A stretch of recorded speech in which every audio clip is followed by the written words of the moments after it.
We are very happy. NDA has selected C.P. Radhakrishnan as Vice President of India. He is the best suitable candidate. We are very happy to extend our support to him. Telugu Desam joined NDA before elections. Both governments in Delhi and also Andhra Pradesh, we are having NDA governments.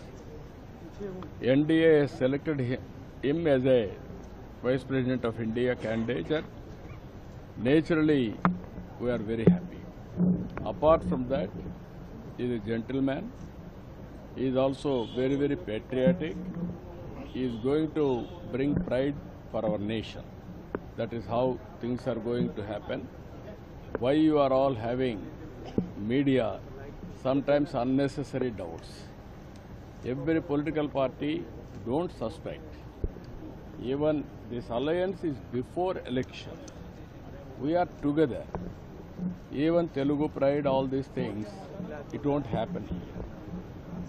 Even sometimes we supported even long back P.V. Narasimha Rao, Telugu man as MP. He became Prime Minister, we supported him as MP. That is a different issue. Here, we are in alliance. How can you expect that we can support other candidates? But sir, the opposition was raising such speculation that you No, will what be I'm saying, supporting why, how